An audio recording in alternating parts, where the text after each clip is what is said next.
pun ngayahi jejidahan. Sedaya para abdi damelangan suku santawis Dara. Iya. Ya kok. Jane ngono aku mbok gawe ramen suko iki ya wis gampang banget rasane nganggo. Nek kok ya beda banget sing tak rasake. Bentenipun kados pundi Dara Putri? Jane kaya ngono kok ya mergo ngono. Wis suwe gampang kang Mas saiki ora ngerti. Apa kuwi mondor nang dalem taman aku kangen banget. Oh injih Dara Sahid, sampun dangun nggih Dara Putri, mboten ati tuwi wonten dalem taman kaputren. Lah iya kok kang Mas saiki iki ora ngerti yen to aku wis kangen ngono kok piye. Nggih, kula nggih kapan kalian Dara Sahid Dara. Selaku kangen iki kapan? Sing dikangeni apane kok kondo kaya ngono. Kangen jalaran kula menika ra ati dalem panjenengan. Nanging Dara kakung menika rawuh wonten taman-taman di putih kula ingkang lelampah. Sak ngaten to Dara? Yo pancene bener kok ya. Wis selaku aku ora nganggo kang Mas Sahe kok cekake kabeh apa Menawi Dara kakung badhe ngersakaken dedaharan saunjukanipun klangenanipun Dara Sahid sampun sumadian Dara Ayu. ya wis sing bakal tak ranti kok ya. Kula nggih ngantos terus Dara. kowe ora ana pundur. Nggih. Bakal tak ranti nek papan. Kula nggih ngantos kalian Dara Sahid kan Dara Ayu.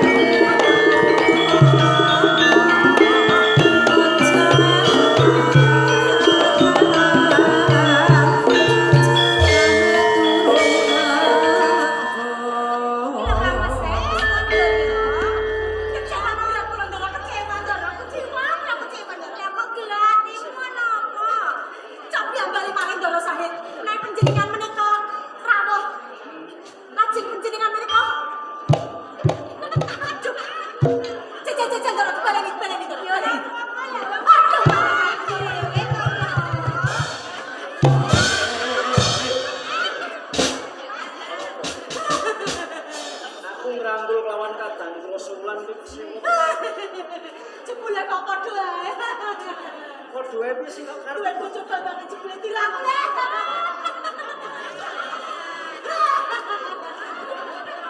Iki kok kira-kira ilangnya ta ora?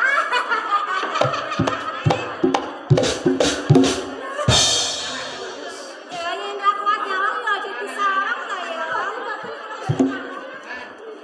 wis lungguh ning kono ae rasa kan. Aku arep rembukan lawan kadang. Kang Mas Said. Ya jero wulan. Loh, Kang Mas Said kok suwe banget ora tau kuntul to Kang Mas. Kamu kok aku wis kangen banget karo Kang Mas Said. Kang gedhe pangapuramu lamun terus suwe pun kakang ora tidak ning taman pamargi.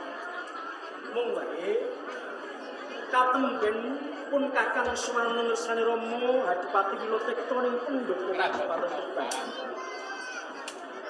Anggone pun kakang suwan Kaporo Romo Duka Yayah sinipi kelawan pun kakang dianggep kakang iki wis nerak marang tatanan ning Kabupaten Tuban.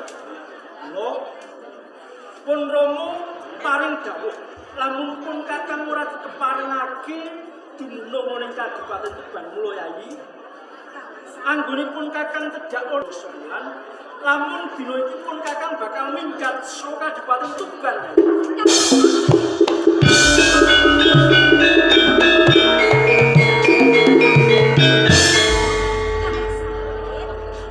Iya, so pancene Kang Mas Said to marang Kanjeng Rama.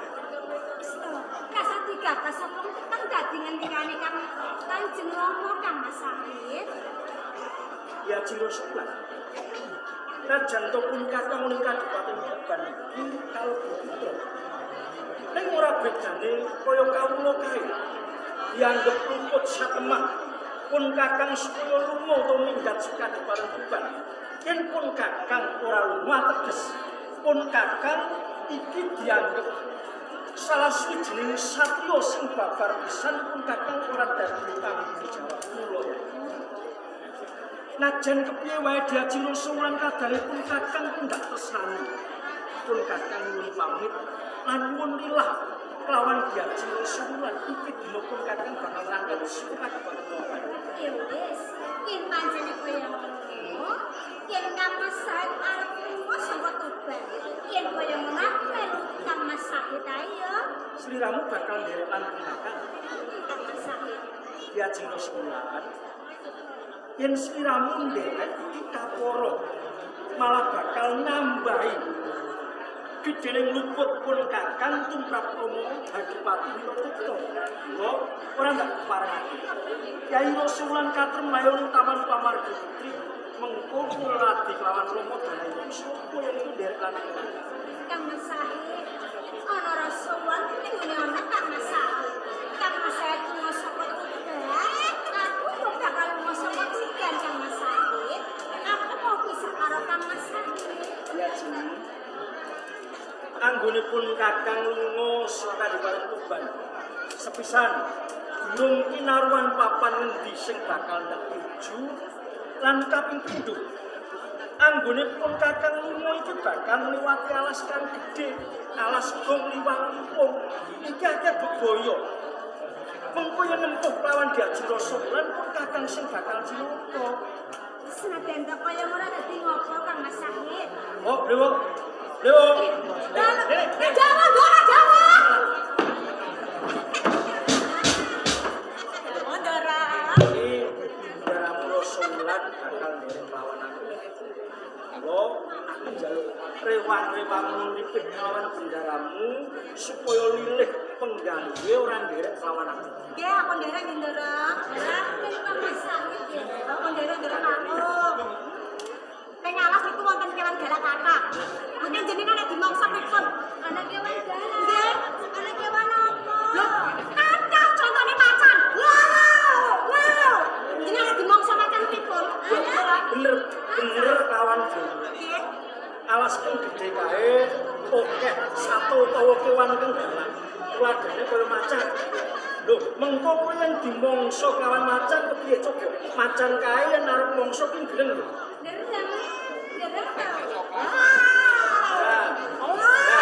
Persis. Ala kenapa Pak Yon? Sakdurunge macan kuwi ngereng aku ngereng mulai dhisik, macane mlayu wedi karo aku. Wedi karo wedi? Iya. Niku macan. Wonten sing galak meneh niki. Nek disawang mboten galak ning asline galak. Kula ki yen arep mangsa kepiye? Kula niku nek ajeng mangsa niku ndeles-ndeles terus gubel. Terus nembur. Gubel terus nembur. Terus. Ya Dora nggih. Gubel terus nembur. Iya. Terus ngaten. Kula nyembur. Nyembur ta ya? Nyembur. Alah, aku wis pinter kok ya. Sakdurunge ula kuwi nyembur tak sembur luwih dhisik kulone wedi. Ulane disembur. Disembur ya.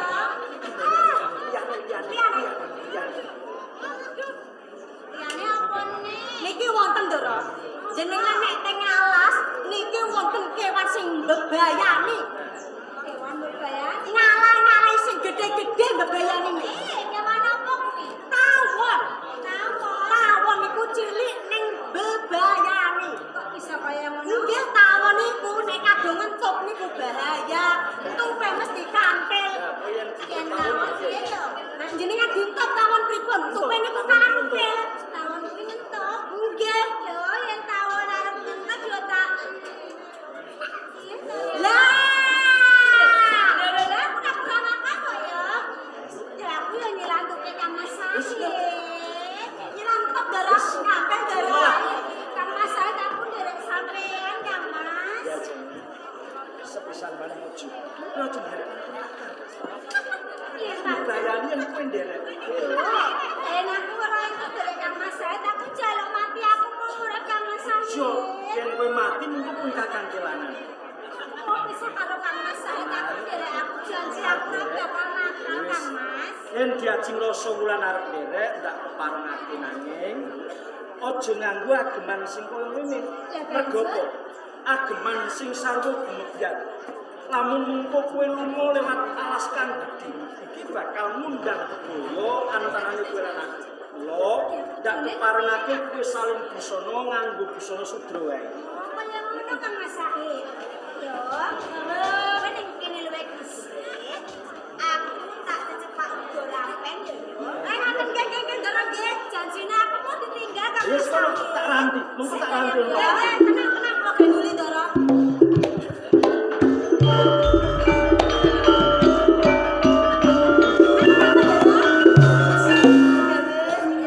Iki nganggo cara. Yen ora nganggo cara sing kaya ngene, bendaramu Putri Rasulan iso bakal melawan. Oh, Carane pripun to, Kang? saisih bendaramu mapan ukuran aku bakal ninggalake Kabupaten Bandung nganti ninggalake kowe. Lek pripun? Anak-anak kabeh. Mengko diandani. Yen bendaramu rawuh oleh papan ini, mojo kondo yen aku wis Kang dorong. Nggih ning ana salate.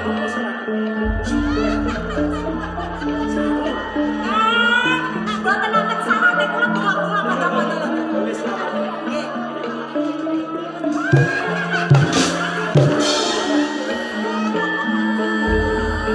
wis Salam dorong, salam dorong. Saling.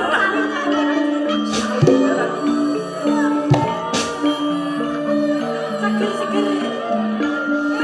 Kok aja nganti kandha-kandha ya, Mbak. Nek dorong saleh wis tindak.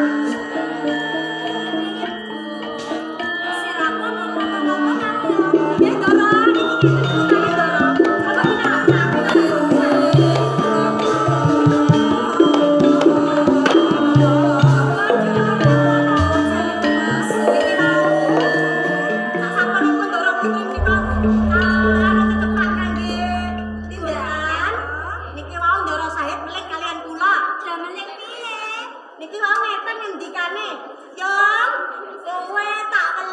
Coba kita kondo-kondo yang tok aku wis tindak ninggalake Kadipaten Tuban. Kang Mas Said wis tindak.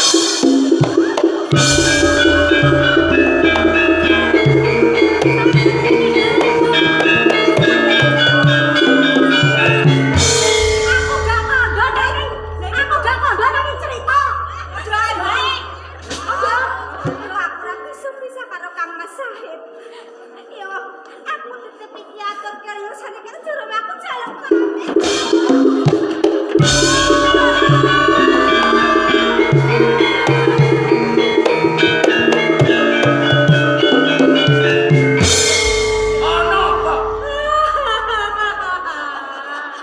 Punten dalem sewu Kanjeng Adipati Wilotek dumateng panjenengan Kanjeng Ibu. sapa iku sapa? Ibu garwanipun Kanjeng Adipati Wilotek nggih panjenengan menika wonten Nawala.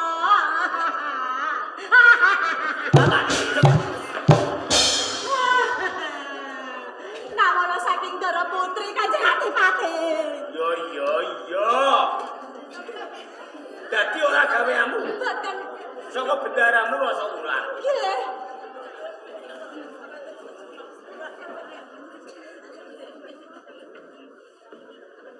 Mencap-mencap Boten mencep Dara. kaya ayu-ayu wong.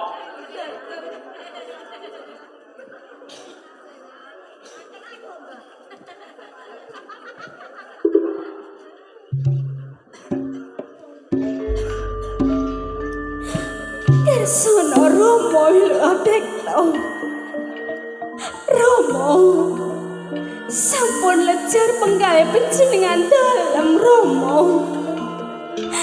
Sampun kelampahan Kang Mas Said ngelaraken Kadipaten Tuban.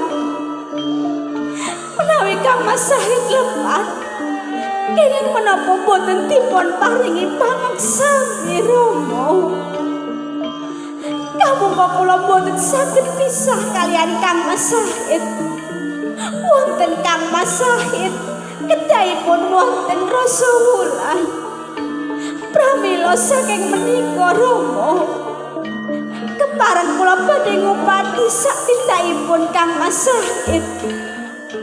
Mbok menawi ing mangkenipun kula saged sowan wonten andhap ampean panjenengan dalem. Sampun Romo, Ibu.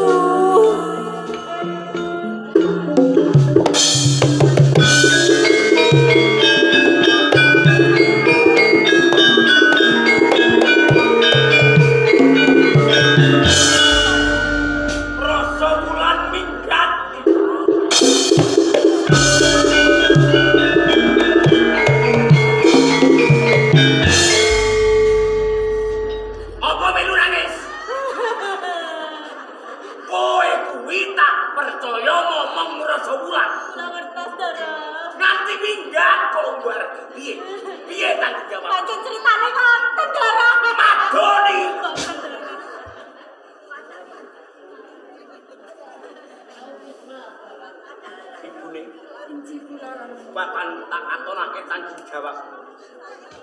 Aku bakal dawuh para prajurit candi Mupati Rasa Wulan.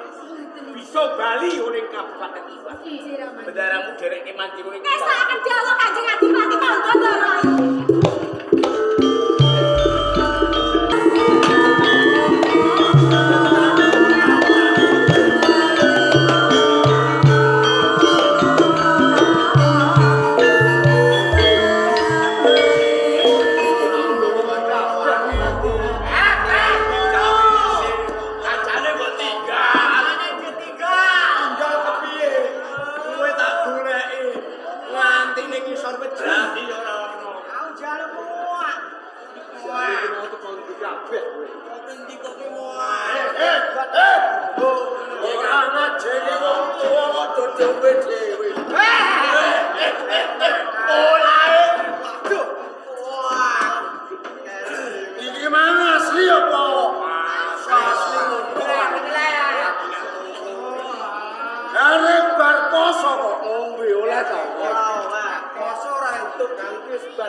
Rebukan dhewe, kabeh-kabeh kok wong tuwa. Ora karo maraga to ngene karo dolanan. Pas. Men, aku ndungu kabar. Iya, Kang. Den Mas Said minggat. Den Mas Said minggat. Pokok Den Mas Said iki senengane bae. Minggat Den Mas Said mesti nggawa duit pakai. Bondo donya kotuban digawa minggat. Menawa Tandon kangen teko dhewe iki kok. Carane main. Mesti dheweke melu. ya Monggo tembung main ki main-main. Nek ora iso main-main yo aja main. Ki main yo. Main ora sing ngombeni mijeti detik.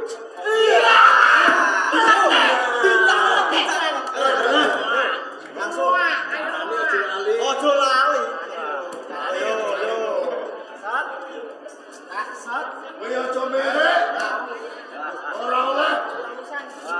Nah, ini jenenge 18. Sebenarnya. Petek ya. Kalau.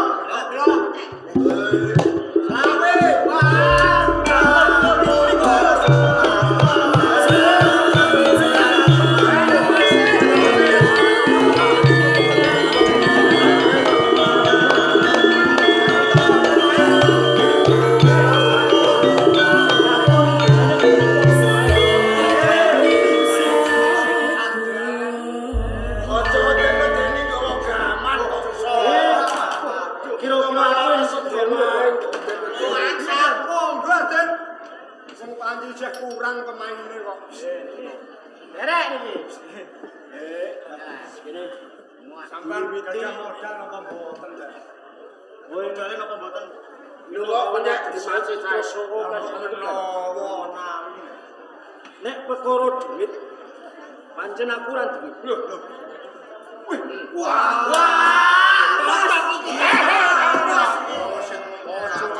Iki napa, Cak? Iki napa? Mas Yate. Mas iki kira-kira dol pasar kulaan payu napa, Bos? Payu gak payu. Gak payu iki lho kalau. Iki lho kok ora payu. Ayo. Nek ning ulak iki ora payu. Ning nek adolmu ning video carita payu. Cocok. Ben, janjine lho, Ben. Janjine piye? Sing kalah ora kena nesu. Oh, ngono. Ora entuk ngamuk, ora entuk ngamuk ya ora nesu-nesu. Aku wis kulino main. Najan to aku kalah, aku iki ora tau nesu. Tembung main iku nek gak kalah nggih menang. Ayo. Dadi ae iki.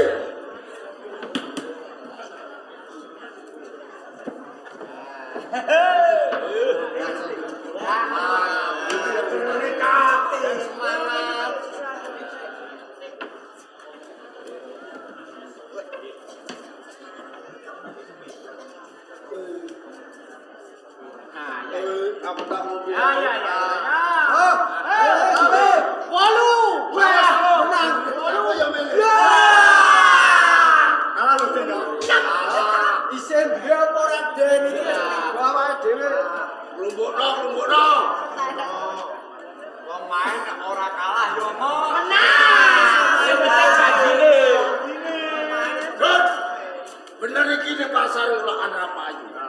Nganti lang sitok tekan jero dipotong.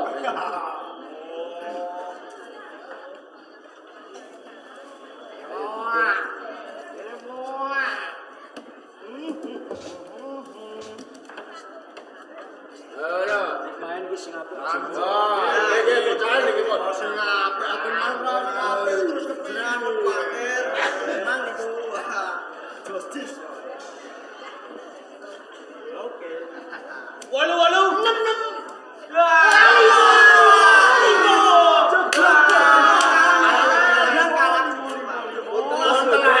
Bocahnya mau telas.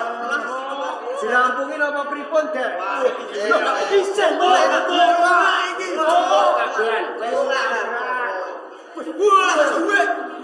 Pungkasan lho niki lho kabeh. Ayo gedung.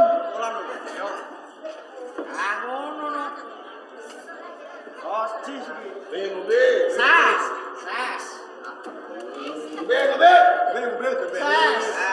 Ngombe malah Kurang ngelak.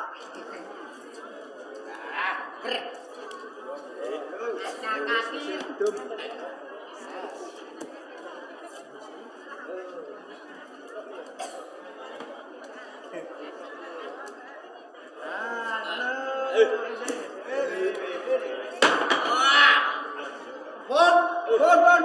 Kan. Itu. Assalamualaikum.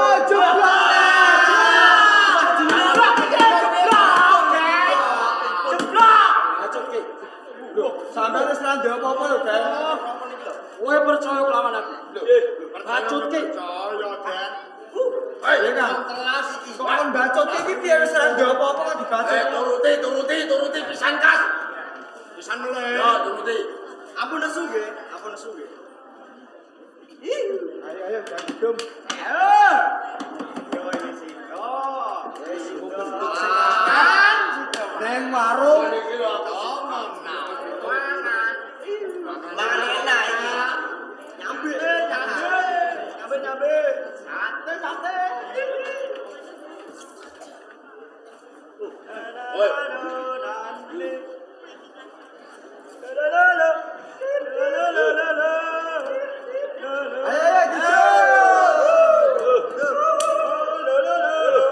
Songo.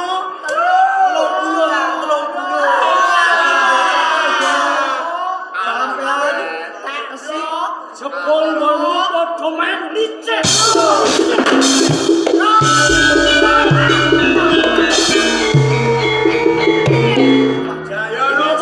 Ya nopo niki? Masih sak nyamuk kamu. Ngono.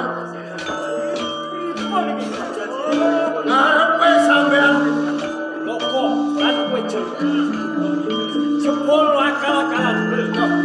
Bocahmu kok kon main musuh lawan aku ning licik. tembung main iku nek ra iso main ya cuma. Kok main iku ya main. Kudu entuk duit to kaya. Tarat donyane sampean. Sopo satene aku saiki. Saya Sing ngakali lawan aku saiki.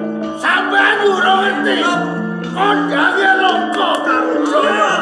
Jantung kowe bisa menang main lawan aku saiki. Angin kowe ora bakal bisa menang tanding lawan aku saiki. Hey!